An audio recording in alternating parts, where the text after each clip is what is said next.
International Mother Language Day. Try writing that into your calendar and not going outside the box. But when it comes to a day that celebrates the linguistic diversity of our world, this noble holiday deserves every syllable it's got. All 10 to be exact. But before we jump into the story behind this holiday, let's get the most crucial details out of the way. First, the date. It's celebrated on February 21st. And second, no, you don't get school or work off. I never said life was fair. Now that that's settled, let's move on. International Mother Language Day was first officially observed in 2000, but this relatively young holiday's origins actually start much earlier. The year was 1947. The British had just partitioned the Indian subcontinent into two countries based on the two predominant religions of the area, Hinduism and Islam, because what could possibly go wrong with that? Even though there were Muslims living on either side of a huge, predominantly Hindu area, the genius Brits decided to lump these two geographically distant and linguistically different regions into the same country, Pakistan. The area west of the predominantly Hindu region, which stayed as India, was the larger of the Muslim areas and became West Pakistan. Its citizens spoke Urdu along with a variety of languages. The region east of India became known as, yep, you guessed it, East Pakistan.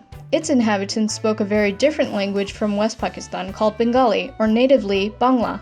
The British patted themselves on the back for a job jolly well done and tally-hoed away, leaving loads of problems for the subcontinent in their wake.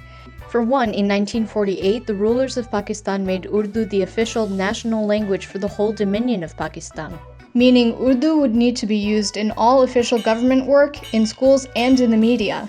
Bengali speakers in East Pakistan heard this news and said, whoa, hold up. We have our own thing going on. We've got our own language, writing system, and culture. You can't just bust in here and tell us what to do. That's just not gonna fly. And so, protests began almost immediately, with demonstrators championing the Bengali language's right to official status and the right of East Pakistan citizens to proudly use the language they'd been speaking their whole lives. But in retaliation, the rulers of Pakistan outlawed all meetings and rallies. Now, as is often the case, progress doesn't come without sacrifice. And on February 21, 1952, university students and activists broke the law and held an organized protest in East Pakistan's capital, Dhaka. When the police arrived, tear gas was thrown, shots were fired, and many students and activists were killed, including a 9-year-old boy. That day became known as Shohid Divas, or Martyrs' Day.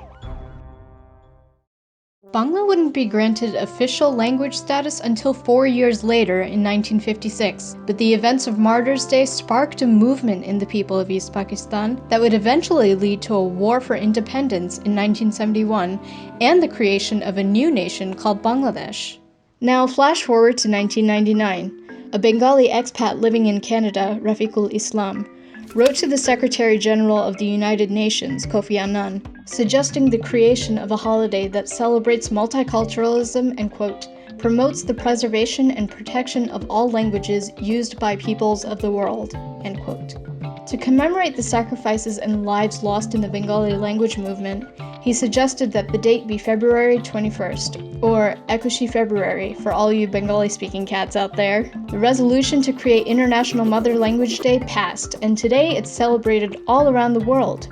It remains a particularly important holiday in Bangladesh, and is celebrated by holding literary competitions, cultural shows, and trips to the Martyrs' Monument, or Shohid Minar, created in remembrance of those who died for the Bengali language.